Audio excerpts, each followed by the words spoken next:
Good morning. ಇವತ್ತಿನ special ಸೊಂದಾಳೆ ಅಡೆಮೀನು ಅಥವಾ butter fish ಅಂತ ಹೇಳ್ತಾರೆ. ಅದರ ಕರಿಯನ್ನು ಮಾಡಿದ್ದೀನಿ. ತುಂಬ ಟೇಸ್ಟಿಯಾಗಿರ್ತದೆ. ನೀವು ಇದನ್ನು ಟ್ರೈ ಮಾಡಿ. ಈ ವಿಡಿಯೋನು ಲೈಕ್ ಮಾಡಿ, ಸಬ್ಸ್ಕ್ರೈಬ್ ಮಾಡಿ, ಬೆಲ್ಲೈಕನನ್ನು ಪ್ರೆಸ್ ಮಾಡಿ. ದೇವರಿಗೆ ನಮಸ್ಕಾರವನ್ನು ಹೇಳುತ್ತಾ ನಾನು ಈ ರೆಸಿಪಿಯನ್ನು ಸ್ಟಾರ್ಟ್ ಮಾಡ್ತಾ ಇದ್ದೀನಿ. ಇಲ್ಲಿ ನಾನು ಅರ್ಧ kg ಆಗುವಷ್ಟು ಅಡೆಮೀನನ್ನು ತೆಗೆದುಕೊಂಡಿದ್ದೀನಿ.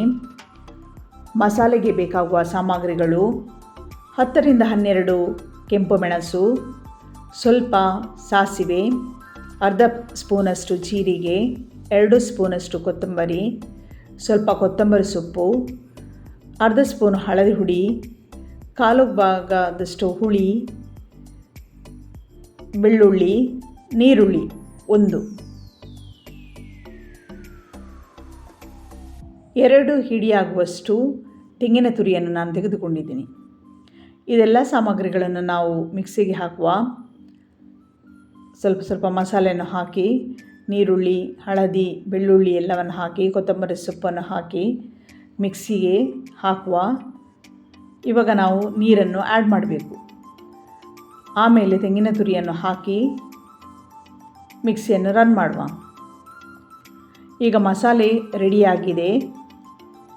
ಒಂದು ಪಾತ್ರೆಯನ್ನು ತೆಗೆದುಕೊಂಡು ಅದು ಬಿಸಿಯಾದ ತಕ್ಷಣ ಇದಕ್ಕೆ ನಾವು ಗ್ರೈಂಡ್ ಮಾಡಿದ ಮಸಾಲವನ್ನು ಹಾಕಬೇಕು. ಚೆನ್ನಾಗಿ ಹಾಕಿ ಎಲ್ಲ ಕ್ಲೀನಾಗಿ ಹಾಕಿ, ಆಮೇಲೆ ಅದಕ್ಕೆ ಸ್ವಲ್ಪ ನೀರನ್ನು ಹಾಕಿ ಇದಕ್ಕೆ ಆ್ಯಡ್ ಮಾಡಬೇಕು.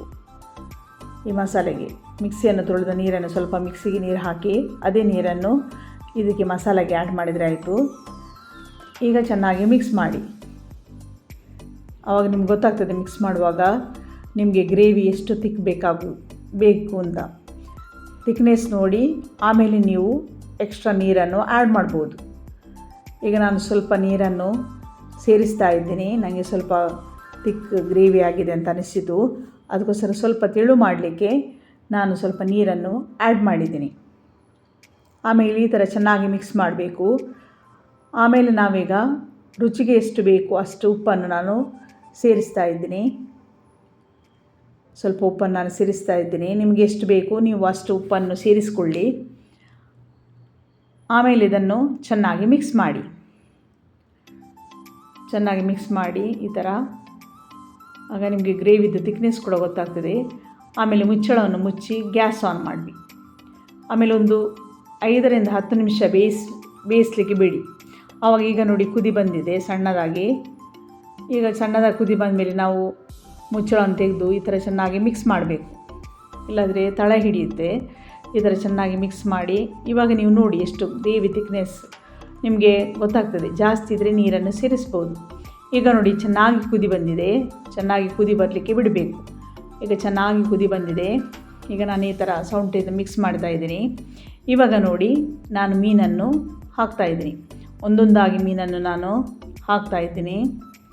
ಈ ಥರ ಒಂದೊಂದು ಪ್ಲೇಸಲ್ಲಿ ನಾವು ಮೀನು ಇಡ್ತಾ ಹೋಗಬೇಕು. ಒಂದೊಂದಾಗಿ ಮೀನನ್ನು ನಾನು ಒಂದೊಂದು ಪ್ಲೇಸಲ್ಲಿ ಇಡ್ತಾ ಇದ್ದೀನಿ.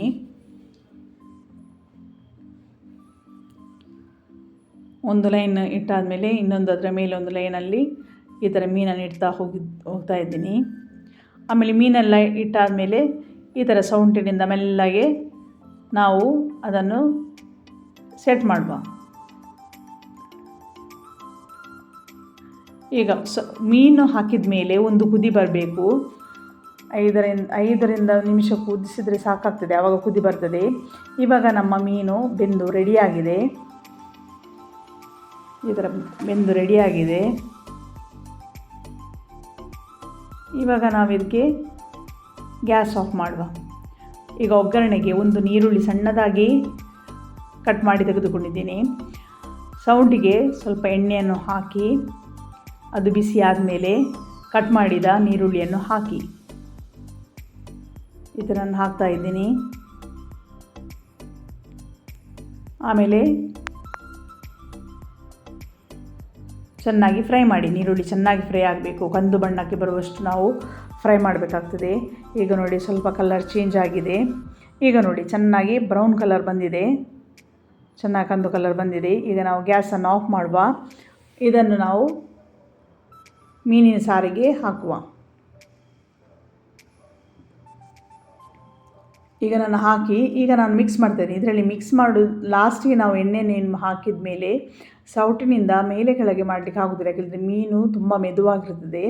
ಆದ್ದರಿಂದ ಅದು ಈ ಥರ ನಾವು ಮಾಂಸ ಥರ ಮಿಕ್ಸ್ ಮಾಡಲಿಕ್ಕೆ ಹೋದರೆ ಮುಳ್ಳು ಮತ್ತು ಮಾಂಸ ಸಪ್ರೇಟ್ ಆಗ್ಬೋದು. ಈ ಥರ ನಾವು ಮಿಕ್ಸ್ ಮಾಡಬೇಕಾಗ್ತದೆ. ಈಗ ನೋಡಿ ನಾನು ಮಿಕ್ಸ್ ಮಾಡ್ತಾ ಇದ್ದೀನಿ ಚೆನ್ನಾಗಿ. ಈಗ ನೋಡಿ ಮೀನು ಕೂಡ ಚೆನ್ನಾಗಿ ಬೆಂದಿದೆ, ತುಂಬ ಒಳ್ಳೆಯದು, ಟೇಸ್ಟಿಯಾಗಿದೆ, ರುಚಿಯಾಗಿದೆ. ಈ ವಿಡಿಯೋ ನಿಮಗೆ ಲೈಕ್ ಆದಲ್ಲಿ ನಿಮ್ಮ ಫ್ಯಾಮಿಲಿ ಮತ್ತು ಫ್ರೆಂಡ್ಸ್ ಜೊತೆಗೆ ಶೇರ್ ಮಾಡಿ. Thanks for watching.